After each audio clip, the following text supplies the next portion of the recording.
England versus India. The Cricket Badger Test Match Daily Podcast. Can Joe Root's England dominate on home soil? 5 mouth-watering test matches. Can Virat Kohli's India conquer the final frontier? Loving to talk test cricket every day.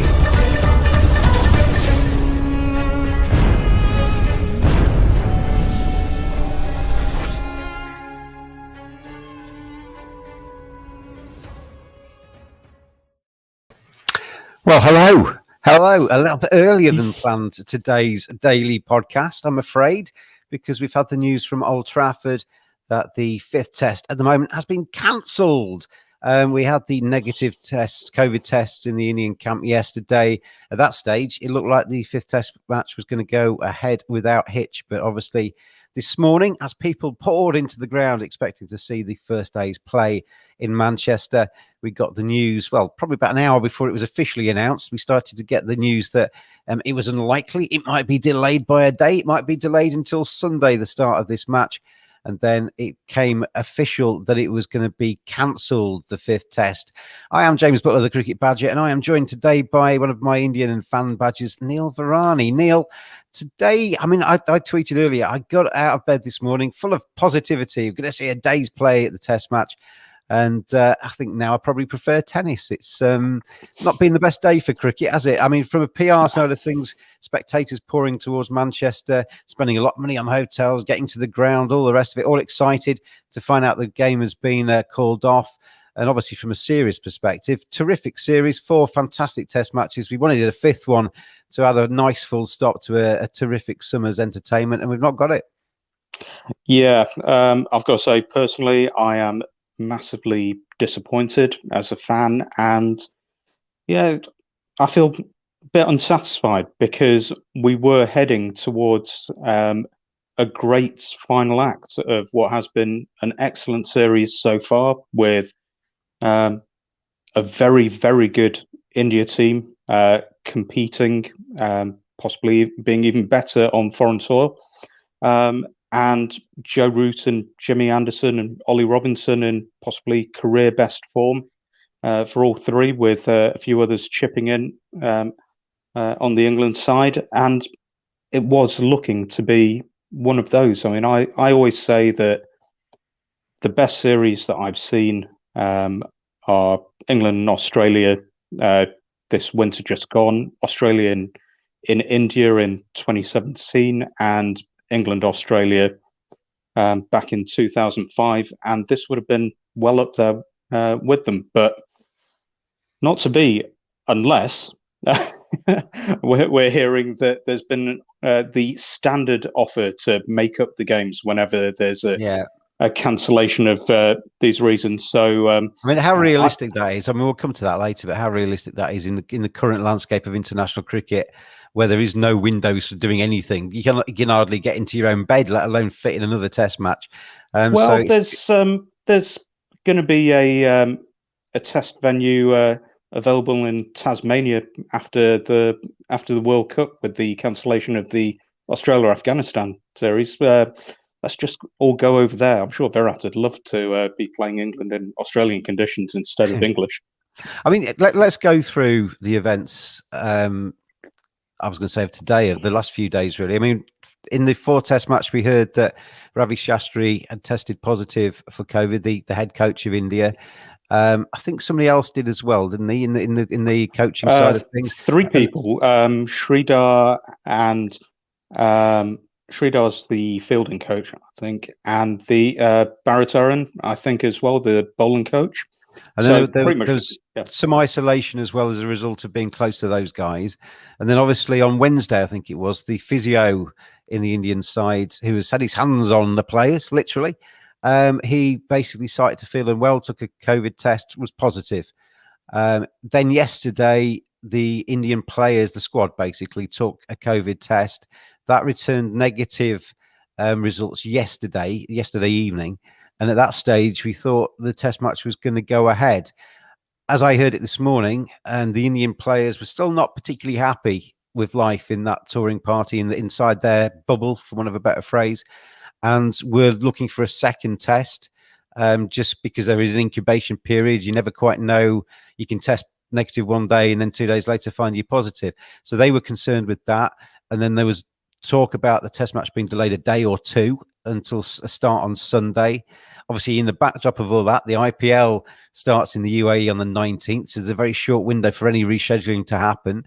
And then we got the news later on that it was going to be cancelled altogether. And as I say, we've seen subsequently the BCCI have suggested they could maybe try and shoehorn in, because of their very good relationship with the ECB, shoehorn in a fifth replacement test match at some stage in the future. Obviously, when you get things like this, Neil, you get the Twitterati looking for somebody to blame. You get people making excuses. You get all kinds of different discussions. And it has to be said, at the moment, we're not inside the meeting rooms of either the BCCI or the ECB, so we don't know the full story, and probably only they do at the moment. So it's a lot of this is conjecture. But I mean, Vasanth comes up. I mean, have your comments. Say what you think on the whatever feed you're listening to it on. Comment or ask questions. We will discuss whatever you say, as long as it's family friendly. Vasanth says, I am sorry to say that the players and coaches are responsible for this, meaning the Indian players, by attending that unnecessary book launch. There is a superstar culture, and it is disgusting, he says. I mean, we talked about that yesterday, Neil, didn't we? And you made the comment that there were some England representatives there as well. You're shaking your head there, but that was unauthorized, wasn't it? And obviously, in times of COVID, you do have to be quite careful on that. Yeah, you see, this is where I get frustrated, because at the start of the English summer, I mean, I'm based in London. I'm born and brought up in the UK. I'm English. I just happen to have had a cricket mad granddad in Rajkot who got me into the game. There's worse things to have. There's worse things to have. So, look, this is part of a wider issue I have, which is really started in terms of my frustration with England's tour of Sri Lanka, in that we're very, very happy and feel great about caring about the players' welfare, their mental well-being, the mental cost of being in a bubble for extended periods, up until it is inconvenient. So during the England tour of Sri Lanka and India, it was absolutely brilliant that we were taking care of them. You know, we weren't getting the Yardies or Trescothics or Harmison situations where people didn't feel they could speak up about that. But as soon as a few games were lost, then suddenly, why are we sending Johnny back? Well, because he's going to be in a bubble for 3 months, and you'd already arranged to send him back. Why is Mo going? He's thinking only of himself.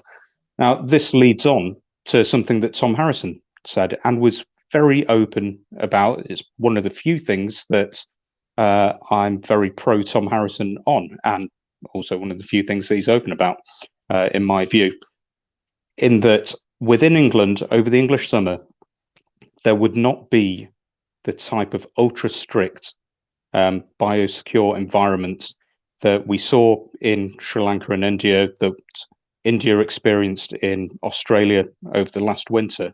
And indeed was in England last summer. Absolutely. Where, yeah, I mean, that was 3 months where players were just stuck in hotels, you know, with the occasional game of golf when they were able to in Southampton, because it was attached to the hotel. Yeah. And he spoke very well about the fact that, one, it's incredibly hard to be just stuck in your hotel room for that time, especially when the rest of the country is opened up. Can I just interject then? Yeah. I agree with everything you just said. Absolutely everything you just said. Players' welfare is paramount. You need to look after it. And I can agree to an extent as well with the ECB this summer saying we need to find a way of living with COVID to some degree, because we can't just have players holed up in hotel rooms, just seeing hotel rooms and then going to the ground and back again. And that's all they ever see. And that's their existence. But in terms of the question, about the book launch. Oh, no, I'm going to that. The book launch, as I understand it, this summer there is more freedom, but you kind of not need to plan it, and you need to kind of like talk to the ECB and kind of arrange things so that everything is kind of like looked after, rather than actually just turn up. My understanding is that while I believe it was unwise, it wasn't against the rules. And this isn't the sole sort of breach, so to speak, of the environment that we've had. We've had the Sri Lankan jailbreak. We, for want of a better phrase, which could quite easily have caused the cancellation of that tour when special government dispensation was required at that time. We had the whole of the England party having to isolate due to a number of positive cases within the group. And it was only due to geography that the Pakistan series was even able to go ahead. If we had Jofra Archer's circuitous routes from Southampton to Manchester as well, and I mean, yeah. I know all of that. I mean, that was a breach though of the rules. Here it doesn't appear. But, I mean, the point was going to be that I think Jofra got very lucky in that, because if he had brought COVID into the bubble, that series could have been gone, and he would have been right in the crosshairs then. So I think he did get quite lucky there. But yeah, I mean, I think looking after the players is paramount. But let's get to some of the other questions, because they're flying in today. I think a lot of people have got cricket on the mind today for some reason, and because we haven't got cricket in front of our eyes. Simon says, quarantine period for Dubai IPL is 7 days. We were due to finish on the 14th. Non-starter, he says. I would imagine that the BCCI has got particular fast routes in. If you're coming from a country and you basically come on a charter flight or whatever, you probably can get in and reduce that quarantine period. Yeah, we've seen that previously. I think with England's tour, when they got to India, with other people travelling from the IPL when it was in the UAE. Actually, England and Australia players travelling from England to the IPL in the UAE, bubble to bubble transport, where it is on a specific charter flight, has had a reduced and you take the test period. You take the tests en route when you board the flight. When you come off the flight, you go to your hotel. I mean, the England players presumably would have been travelling with the Indian players to go to the UAE, because there's a lot of them involved in the IPL too. Yeah, and actually with the IPL last time, we saw the difference that Simon spoke about, because the vast majority of English and Australian players took the charter flight that the IPL franchises paid for and put on. Joss Butler didn't, because he went home, he travelled with his wife and daughter, and then he had to quarantine longer, and I think missed the first 2 matches of that IPL. Us Butlers always do things our own way. Here we go. We got Anish S. Prasad. I'm sorry for that pronunciation, Anish. Did India ever plan on actually playing this game? Now, I'll come in first on that one, if I may, because I'm getting a little bit frustrated with the sort of narrative around this. Twitter's a poisonous place at times when things like this happen. I can see both sides of this.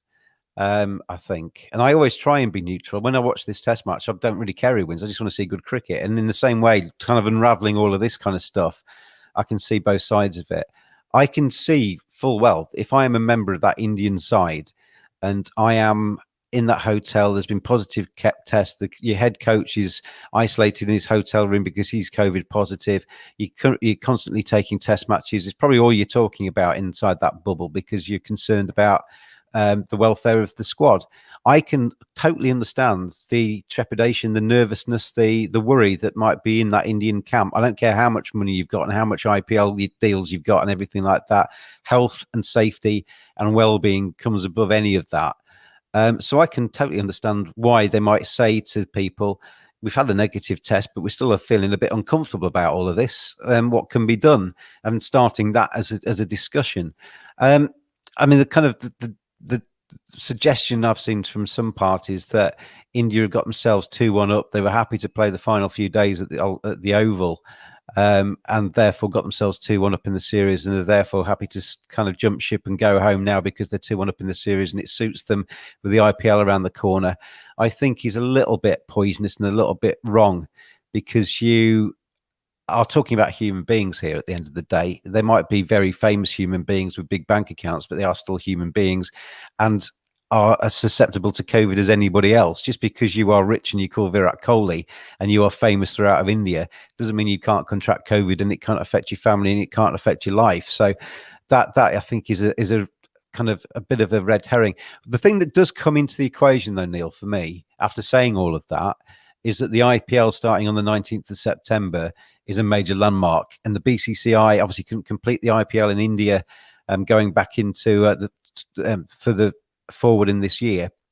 We obviously did our IPL dailies, and we were discussing the height of COVID in India at the time and the effect that was having on the nation. And it did seem to be in the last couple of days of that competition, it was only a matter of time before somebody had to bite the bullet and say that was off. $1 billion industry, IPL, so it had to be rearranged. It's obviously in the UAE starting on the 19th, so that is a hard date where they need to have their star players back for. So that does come into it, because you start to kind of talking about delaying this test match and going back 3-4 days or whatever it is to make sure everybody's happy that COVID isn't going through, rife in the Indian touring party. You can't do that on this, can you? Because the IPL, which is a domestic competition, ultimately it's a domestic competition, even though it's one of the biggest sports tournaments in the world, it is a domestic competition. Effectively, that has prejudiced India's ability to stay on longer, or and then to play this fifth test, isn't it? Yeah, absolutely. I mean, firstly, I can't comment on the fact that India got 2-1 up and just wanted to bugger off to save it because it's well before the watershed. I think let's just say, ridiculous. I mean, if you go down that route, you are basically accusing Virat Kohli, Rohit Sharma of not being competitive sports people.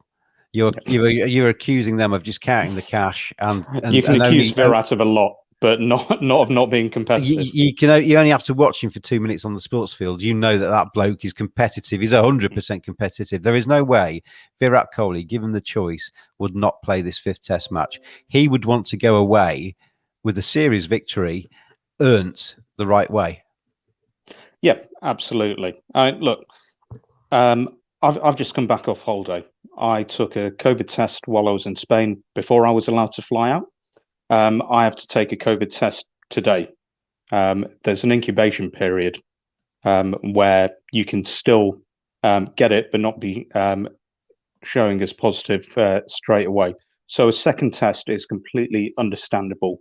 And any suggestion that it's just a ruse to get rid of the game is disrespecting the players, and I'm not going to stand with it. In terms of the delay which that would have entailed, I think there is a problem here. And one thing that I've seen bandied around on Twitter today is an article saying where the BCCI had asked for the test schedule to be moved forward when the IPL got rearranged, as is perfectly within their rights to do so. And the ECB said, no, we're not going to do that. One, we've already sold a lot of tickets and booked stuff. But another thing is that they wanted Joe Root, they wanted Ben Stokes, they wanted, at the time, Jofra, Joss Butler, Johnny Bairstow to play 2 games of the 100. You see, I tell you now, I keep saying I blame the 100. It's the crux of everything. But basically, we've been left with a schedule that has absolutely no wiggle room for a delay, in the same way that West Indies delayed a match. Go back on your point, though. India completely within their rights to request that. England are completely in their rights to say we can't do that. We can't accommodate that. So no fault on either side there. Yeah, absolutely. And I believe the same is true if the players have asked for a delay while they get a second test for reasons of incubation and making sure, because I think most people will agree that the most awful thing would be for us to get 3 days into the test and then suddenly 4 of the India players who have been mixing with the England team, have been in contact with the staff at Old Trafford, suddenly they test positive, and then we have a real problem there. So I fully accept their request to delay, but both boards, one prior to the test series starting and one now, have refused to move the tests due to their domestic competitions, which they have commitments to. And it's a really horrible state to be, where you have to make a choice between the two. And I don't think either board was prepared to devalue their domestic competition by the loss of hallmark players. And I think that's how we ended up at the end at a cancellation as it is now, rather than a delay. There just wasn't the flex for the India players to stay in the country for several more days by knocking the test back a few days. Vasant's suggesting that couldn't India have fielded effectively a weakened team? That's the suggestion here. Pujara, Rahane don't get too many chances in the IPL. There are reserves in that squad. Couldn't they have fathomed some kind of 11 to have made it possible for them to start?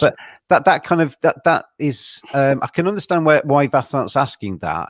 But what that suggests is that they are less likely to get COVID, these reserves. Surely, I mean, surely everybody in that squad is as likely to be in danger as Virat Kohli is as likely to be in danger as the kit man.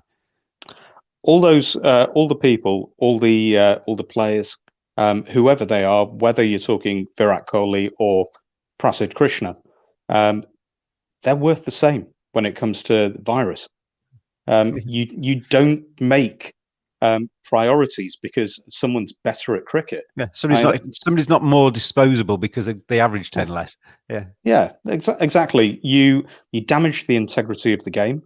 And quite frankly, I've spent the last 8 months hearing fans and media complain about Joe Root not getting his best test side. So why would they accept a weakened side just to make up the fixture?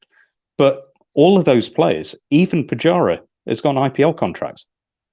He himself has commitments to CSK. Pretty much everyone in the England team, apart from Jimmy and Rory Burns and Asib, most of them are signed up as well. They have their own commitments there as well. The window that we've got for this test series has got absolutely no flex for any delays due to COVID. We wouldn't have had for any test at all, apart from Lords. That it's a whole nother subject, isn't it? About we play far too much cricket, full stop, and that's all forms. We've played far too much cricket, and there's no wriggle room. There is no time for anybody to have some time off, and therefore there's no windows to actually shoehorn anything into at all. Anushil's Prasad, you're bringing me attention to an article that you want me to read. I'm kind of on this at the minute, so I can't really read it, but I'll have a look at that later. Thank you very much. Vasant's back on. He's basically saying what Australia, I mean, this is quite a strong point, really. From his point of view, what Australia did, England did, and India is doing is setting the wrong precedent.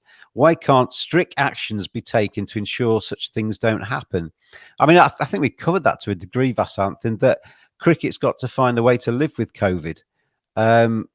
We can't just have these players almost 365 days of a year in a strict bio bubble where they're effectively like living in a zoo just for our entertainment. They are human beings at the end of the day. So what they've tried to do, and you have to remember as well that everybody's doing this for the first time. All of these boards are trying to get protocols and measures in place which relieve the strictness of all of these practices, and the way they try and control the players. They're trying to give the players a little bit more freedom, the ability to maybe enjoy life a little bit more and actually get away from cricket a little bit, while still trying to manage COVID, which is an invisible threat that can permeate into probably most things. So it's a bloody difficult thing to do, isn't it? Yeah, absolutely. And England have done it better than most. And this is England's second bite of the cherry. They've clearly learnt from the struggles that players had within the bubbles during the West Indies and Pakistan series, and that is why the restrictions have eased somewhat. Australia, actually, apart from towards the end where we had the whole problem with the Gabba and Queensland going into greater restrictions, were reasonably free once you'd done your 2 weeks hard quarantine. But yeah, you have the first priority is always the players. Without the players, we don't have the games. And quite frankly, I don't think that the game is worth breaking someone. We've already seen some players have to take things into their own hands and withdraw from work to manage how they're feeling. This series would undoubtedly, I mean, it's been a great series, but this series would have been better if Ben Stokes had been playing. And Ben Stokes has withdrawn himself from selection because, partly because of his mental well-being, and he wanted to take a break from the game. I mean, they go hand in hand with too much cricket and too prescriptive and tight controls on players when they're actually playing cricket. Doesn't do us as supporters and journalists and watchers any favors, because what we are paying our ticket prices for, what we're turning our televisions on for, what we're going to games for, is to see the best players playing the best cricket in the best possible way. And if you are grinding players down and you are making them shadows of their former selves by being so harsh on them and treating them almost like say, zoo animals on display, you're not getting the best cricket. You're not getting ticket value. You are not getting the best entertainment. And that doesn't help anybody. It doesn't help the players. It doesn't help selling tickets. It doesn't help us enjoying the occasion. We want to see the best players playing the best cricket, Neil. Yeah. And I would direct anyone who, feels that the players are there for our entertainment, that they're basically dancing monkeys that just get brought out of a very gilded cage for our enjoyment every so often and then go back in. Have a look at Sabray Shamsi's Twitter feed. He's spoken very eloquently on this in the past, and on a few podcasts, quite a few of the players have, to be honest. It's hugely wearing. I mean, I used to work in audit, so I'd spend, a lot of time in hotels on my own, which is nowhere near what these guys do. But I mean, don't go too far with this, Neil. I mean, I've heard stories of accountants unleashed. I mean, it's going to be no. There are some stories, but no, for the most part, you go to join us after 9 for the Neil Virani After Dark. For the most part, you go to your clients. You don't know anyone there really. You do work. You go back to your hotel. You have maybe some room service, and you stay in there for the rest of the night watching TV, go to sleep, and then repeat. And that's nothing like what these guys have. We've seen people struggle with life on tour, where you're actually able to leave your hotel I was going to say exactly that. I mean, going to tours of Sri Lanka or whatever, you see them riding on the backs of elephants and having days out here and there. You see them in the Caribbean, obviously enjoying the beaches and getting out to the local eateries, and there's many fantastic ones of them. Each country has its own particular kind of tourist attractions and delights, which you can kind of sample as a tourist in those countries, and people still struggle on those tours because they're long tours and they're draining tours. And if you're getting a little bit stressed because you're not scoring enough runs, taking enough wickets, you've lost your place and stuff, it can be a pretty lonely existence even then. And then if you take all of the positive social activities away from you and just kind of like leave yourself in a hotel room dwelling on everything, then you can imagine that comes tough. I mean, it sounds like we're making cricketers out to be harder done to than anybody else. There are plenty of people in the world that are suffering from COVID and suffering from very similar things, but that doesn't make it any easier for a cricketer just because other people are suffering the same way. I'll just go through a few of the messages that have come in. Sorry if we don't get to them all because there's a lot today. Chris says, couldn't they at least have had a bowl off? Give Leach and Ashwin at least an over during this series, which is a very good suggestion. I need to make sure I read some of these before I actually read them out. I don't want to be too anchorman. Amit's saying, and to think Jarvo so easily entered and exited the ground, justify that, he says. Very valid point. I mean, the only thing with that is I do take issue a little bit with India's Indian fans being very high and mighty on that, because I've seen pitch invasions at Indian grounds as well, and people running up to Virat Kohli. So it's not just English security. Not as much anymore. Not as much anymore, though, because they're all behind fences. Yeah, don't get me wrong, though, Neil, because English security allowing Jarvo on once was bad enough, but 3 times was appalling. I mean, there's a video on YouTube I actually just watched the other day of an Indian fan scaling the fence and running on to meet Virat Kohli. So it is possible in India. Not to be recommended, though. Oh, we've seen worse in India. I remember one of my early memories of cricket is the '96 World Cup in our semi-final versus Sri Lanka had to get called off because the fans were rioting. I'm not taking any moral high ground there, but it's led to fences. I don't think there is any moral high ground to be had on any of this, to be honest. Just Matt says, I don't think it's the fact the games have been called off that's the issue. The issue, it's been done after confirming no positive tests yesterday and then cancelling the day when countless fans are already en route and some even already at the ground. I mean, I've received messages today of people saying I've spent 300 quid on hotels, I've booked the weekend in Manchester, and now I'm kind of like, ticket in hand kind of thing, en route to the grounds and not able to get in. That's just, I mean, it is bad, but it's a very unfortunate byproduct of all of this, isn't it? I suppose the nitty gritty is the actual Indian players are at the centre of all of this, and that's taken time to unravel. I'm sure if the ECB and the BCCI could have managed it better, they would have done.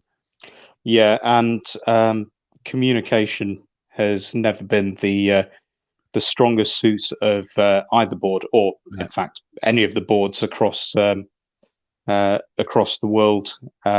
We saw a few times over the 100 where I think rain delays weren't properly explained, and then they did manage to get on, but a load of people had already left.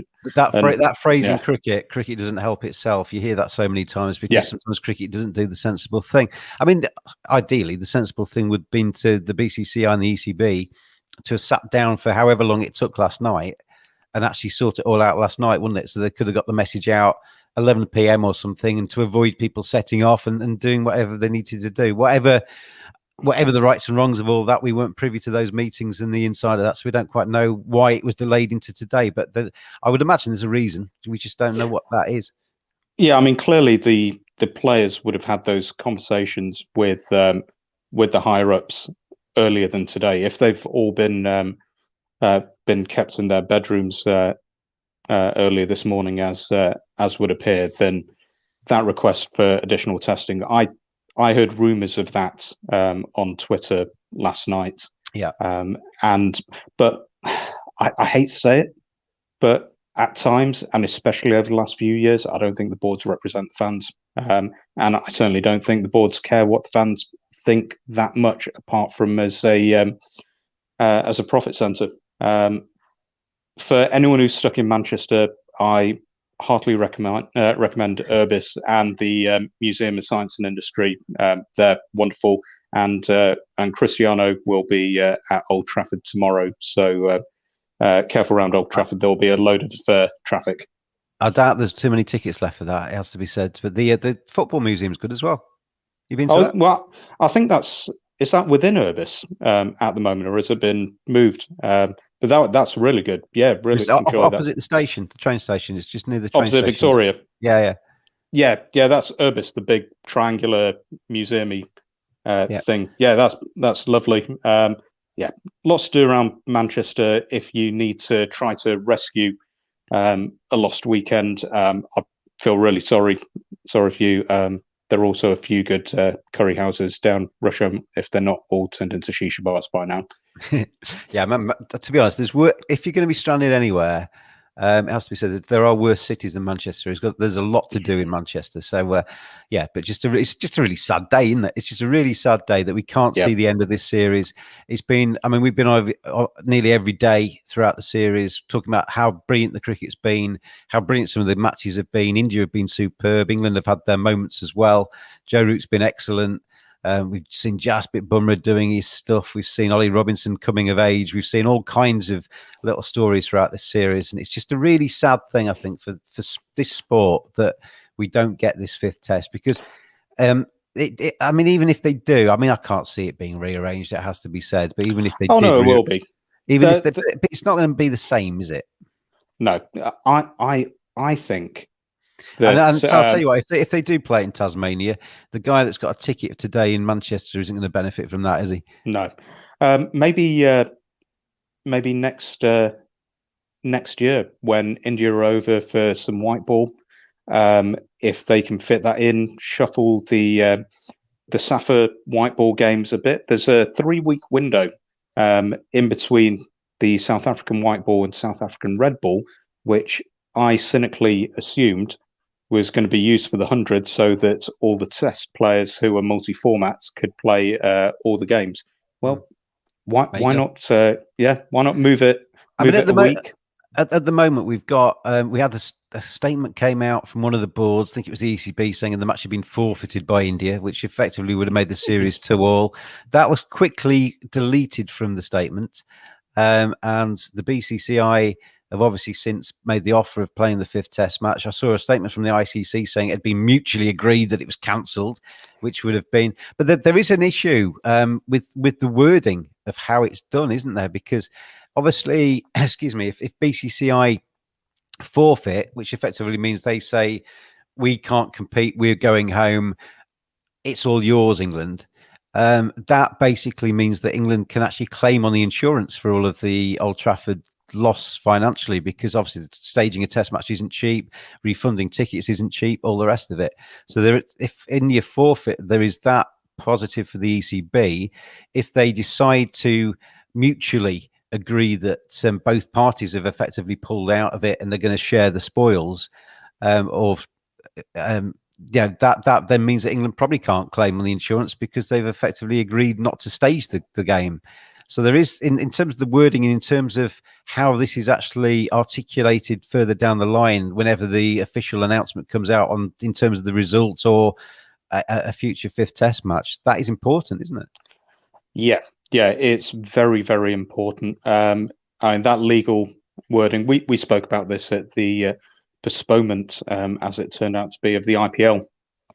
It was never cancelled because then you've got to pay back goodness knows how much sponsorship money and so on, and it's very much in that area at the moment. So and you're talking about a lot of money. You know, these sponsors don't just get it for 5 pence or $5 or whatever. You know, they invest in cricket. They are investing in getting their brand in front of the world, and they're paying top dollar for it. Yeah, which is why I can see that cancellation being moved to a postponement, I think, like the IPL was, and a window will be found for India to come back across and play that match, and a general compromise will be found with all stakeholders. I think it's the only way forward, especially since the ECB have somehow gone from having 70 million in cash reserves to pretty much zero. Although they found 2 million for Tom Harrington and Sanjay Patel, I believe it is, and his cronies for their bonus. But yeah, they ECB can't afford to take that hit. India can't really afford the goodwill to be lost, and they can't really afford for the second biggest board in the world to be at loggerheads with them. As much as they are a 900-pound gorilla in this room, they still have to make good with the few countries that they actually allow to play Test cricket. So something will be found, and that game will be played, I assume, some point next year. And it wouldn't surprise me if it's slotted in along with the white ball series next year. Yeah, Sam Ratmana has said exactly the same. He's come up with that little window alongside the white ball series next summer. So hopefully we can get that sorted out. I think Cricinfo were suggesting that as well, according to Sam Rat. So that's potentially the way we get this fifth test match played.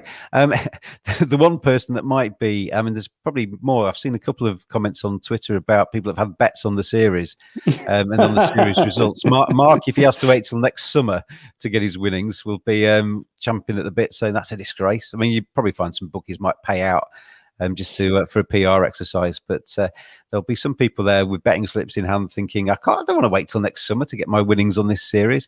One silver lining, though, Neil, one silver lining from today is a good day to bury bad news, isn't it? Oh, good Lord. Oh my God. It was full on Alistair Campbell stuff today. Like clockwork, a massively lawyered statement coming out from Yorkshire on the Azim Rafiq case. I've read the statement. It is, yeah, it's been written by lawyers to basically admit as little as possible and to gloss over the deficiencies in the investigation, which therefore everyone to see. The fact that the chair was a partner at the law firm which did this investigation. Now, I'm not saying it hasn't been done independently, and I'm not sure what the modern PC term is, but when I was training, Chinese walls would mean that everything's at an arm's length and there's no interference either way. But there's still that perception that it's not 100%. From what I've seen in a lot of the reporting, a huge amount of people who were prepared to speak to the investigation have not been spoken to. I believe the statement said 29 had been interviewed. Now, there are a lot more, by my understanding, who were ready to be interviewed and haven't been called forward. So when a load of the allegations are not proven due to lack of available evidence, then that's due to an intentional narrowing of the scope of that investigation outside of what they said. I think what it does, Neil, it leaves the suspicion that they haven't been as thorough as they might be because they've not talked to people that might say what they don't want to hear. And that's the problem. And if you bring out, I mean, they've not released the full report. They suggesting they can't legally do that because they can't name certain individuals because people are lawyering up left, right, and centre to basically go at them and sue them as soon as their name's included. And they are therefore putting out what I interpreted as quite a bland PR-y cut down synopsis of a report where of 40 allegations made, they're saying only 7 are legitimate.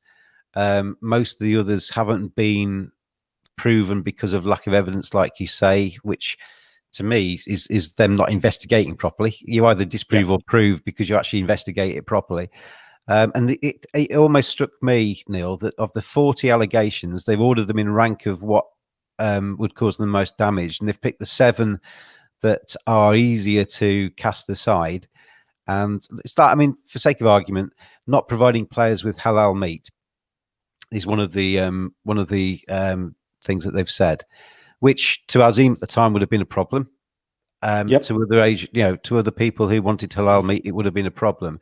But from a PR point of view, saying we were actually a bit remiss not to do that at the time, and we're going to do that now, you can get rid of that very quickly. It's not quite as damaging as actually a real overt racism, which was in some of the other allegations. They basically said, yeah, this was wrong, but we've already sorted it out. So look, we've already been doing everything. There's nothing really more for us to do. On the halal thing, one, it doesn't have to be a malicious problem. It's just a lack of forethought.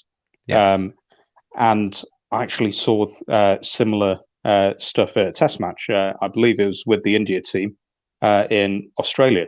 It happened on one day in Adelaide, I believe, although I may be wrong there, where there wasn't vegetarian food that provided for, I think it was Ishant. But after that day where the team ordered in, then it was sorted out. I think also and Bangladesh or somewhere.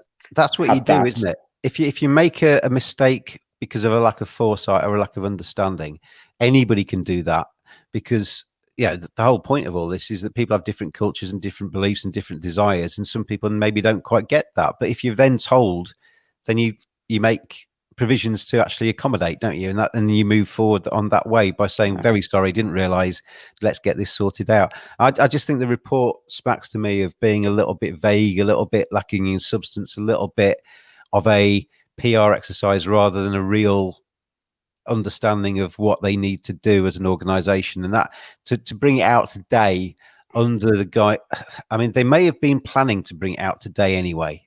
That's probably what they will say. But I used to do the job as PR and communications at Yorkshire County Cricket Club. And to me, if I'd seen that a test match was being cancelled and I'd got an important statement to bring out, I'd probably go to the chief executive at the time and say, we should delay this a day because it's not going to get seen. You bring it out now because it's going to get ambushed by people talking about everything else but, and you therefore hide it. And that is the thing that I don't like about today. Even if it was pre-programmed to go today, it should have been withheld until at least tomorrow, I think, or Monday or whatever. I've been critical of the Yorkshire for not saying enough through this process and not releasing enough statements. But then to release the important statement on a day where they can hide it, I'm even more critical of that. And I don't get that. I don't want to get drawn into anything else too much in terms of the discussions on that, because I think a lot of that will come out in the wash. But yeah, it just leaves a bit of a sour taste in my mouth. As I said on that tweet earlier, get out of bed this morning, leap out of bed, looking forward to a day's test match cricket, only for that to be cancelled, and then to find out my club, which I support, has issued a statement on a very important investigation, effectively trying to get it under the carpet. I think is kind of leaves me with a bit of a sour taste in my mouth today. It makes me just want to go back to bed, Neil. Yeah, the main thing is, like with the halal meals, no one's going to string you up for making an honest mistake. Look, I've been in that situation. I'm vegetarian. I've been in a place where I've gone somewhere and they haven't had vegetarian food. People understand that. But if you make an honest mistake, then you acknowledge it and you try to do better. There's been a considered lack of that throughout this whole process. There's certainly been a huge amount left out of that statement on the fact that Azim went to the chief exec and the director of cricket in 2018 with very specific points, and all they've said on that is, yeah, we didn't follow procedures. No, you just ignored it, and it wasn't until firstly yourself and Wisdom put something out and thought, all right, yeah, there's not as much coverage on that, we can ignore that again. ESPN Cricinfo get involved, and then suddenly they do something. The only way I see this going is I think either it's going to get leaked and someone's going to use parliamentary privilege, much like with the use of getting around super injunctions for Ryan Giggs and John Terry and so on, and something gets said in the House of Commons, or there'll be a proper parliamentary investigation. We've seen that Julian Knight. It needs to be truly independent and properly investigated. I mean, if I'm your boss, Neil, and you come to me and say, James, I've had instances of racism in my work, and I don't take notes of that meeting, and I ignore you completely and don't really get back to you, and in the meantime you're sacked effectively. That's not dealing with this situation. That's what you should do as an employer rather, in that time. Even if I personally think that what you're telling me has no foundation whatsoever, is to write it all down, talk to the relevant parties, if necessary, get you both in a room and bang your heads together and say, get on, because there's nothing in this and you just need to, this is a workplace, get on with it. Or if it is necessary, say you're sacked because you've been racist. There's the investigation in that situation can find guilt or not, depending, but it's got to be properly investigated at the time. And just to totally ignore it, and then 3 years later, then be forced into having to do a proper investigation into institutional racism, it's just not satisfactory. And that report today is not satisfactory. And I don't think it's the end of it either. Like you say, I think that you can't, as Yorkshire, come out with something as bland and as lacking in substance as that and expect that to actually do the job and for everything to move on without any other repercussions. Anyway, let's get round up the cricket. It's cancelled. Just one thing on one thing on that, do my James. big line there, Neil. Come on. One thing on that. We all have a go at social media because there is a lot of absolute bile out there, and we've probably experienced quite a bit of it on Twitter today and other social media platforms which are available regarding the Test match. However, it has been very, very good in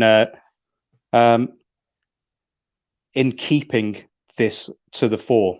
I've had contacts with loads of cricket fans who similarly have refused to let the story of that Azim's had to deal with be silenced by Yorkshire. It's been kept alive through people like journalists like yourself and George Bell and Tahar at Wisden, but also cricket fans have shown vocally their disgust with how Yorkshire have dealt with this, and because that is going to continue, then there is no way that anything other than full transparency from Yorkshire is going to make this go away. It can't be buried in a social media world, and social media is very good for that. As you say, full of bile, but also full of good as well. And I think one of the things I've noticed, Neil, over the last, I interviewed Michael Carberry over a year ago now when he said that cricket was rife with racism. And I got a lot of backlash from that, a lot of positivity, but also a lot of people saying, absolute rubbish. There's no racism in cricket, and criticising me for running that interview. But what I've noticed, George Floyd, Michael Carberry, Azim Rafiq, Ebony Rayford, Brett, Michael Holding, blah, blah, blah, blah, blah. All of the people that actually stood up and been vocal enough, and I don't think brave's the right word. They're just doing the right thing to state what their experiences have been. Michael Holding's book is excellent in terms of that as well. I have seen a lot more people actually coming out, whether white, whatever colour, coming out and actually saying that's wrong, or sticking up for the right side of things.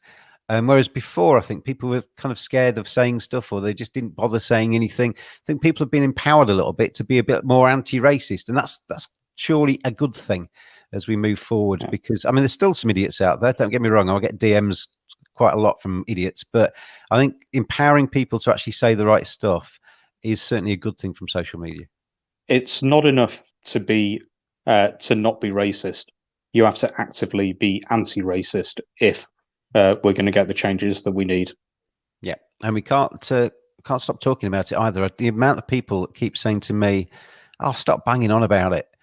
No, because as soon as you stop banging on about it, everything reverts back to how it was, and you need to keep the pressure on, because otherwise progress isn't made by stop banging on about things. You've got to keep banging on about stuff, otherwise progress is not made. The cricket, though, is Neil going to interrupt me? No, he's not. The cricket has been cancelled at Old Trafford. We're not going to get 5 days of the 5th Test match. Let's finish with this message from Samrat. Thanks for all of your messages today, and indeed throughout this series. Samrat finishes with, I can understand the disappointments of the fans, but COVID is very uncertain. Can come from anywhere. So people, please stop blaming the players. They are providing good entertainment during these times. IPL doesn't only involve Indian players. It involves every cricket playing country. If the IPL bubble gets infected, the World T20 could then be effective as well. And I think that's quite a nice two little messages there that I think sum up the situation. It's not the players' fault. We need to look at the bigger picture. We need to look after the players. COVID is a threat, and we need to try and make the best of it. It's just not a very good day for cricket today. Sad news for all of the people attending. Indeed, sad news for all of the players as well, because they would have wanted a full stop to their series too. But thank you very much to all of the fan badgers for joining me throughout this series. It's been kind of brought to a premature end, our daily podcast as well. We will come back. It was going to be Wednesday, but it might be before that now. We will come back with a kind of like a series review. And we usually do an awards ceremony and stuff like that. So that will be coming up sometime in the future. Not quite sure when yet. It might be brought forward from Wednesday to be a bit closer to the end of this series. It's a postponement, not an end. Yeah, it's a exactly. postponement non-end. Next year, next year we'll do the series review. Yeah, so we're going to have to wait for the series review until next summer. No, that'll be very unsatisfactory, I think. So we will be back with one final sort of catch-all England versus India live daily podcast as well, with as many fan badges on it as possible, all wearing their best dresses and various things for the awards ceremony. But thank you to all of them for joining me as we've gone through this series. Thanks to the players. Thanks to everybody for the entertainment that they've had. Thanks for all of your messages as well. It's been really good. I mean, we've kind of tried this live video thing this time for the first time during this series, and it seems to have got a good reaction, got good viewers, and it's always good actually to get the interaction during the podcast as well. Get your questions during the podcast so we can at least try and answer them, or at least mention you as well as we go through the pod. So I think that's something that will continue as we go through the IPL dailies, which are just around the corner, starting on the 19th or resuming on the 19th. Neil will be back with me as we go through the IPL alongside the various fan badges. You get no time off, Neil Virani. No, I've just remembered how my team was doing. I was going very angry at Bayliss and Warner, I believe. Yeah. Looking forward to it. You need to rekindle that fire, Neil, and get that anger back, so that we can get that as we go through the last weeks of the IPL. Obviously, the World T20 World Cup, whatever it's called these days. Then the Ashes, plenty more cricket to look forward to, even if it isn't over the next 5 days. Thanks for joining me today, Neil. Thank you for watching and listening, everybody. I have been James the Cricket Badger. It has been a unsatisfactory day, but we'll be back very soon to talk about more cricket. We'll see you then.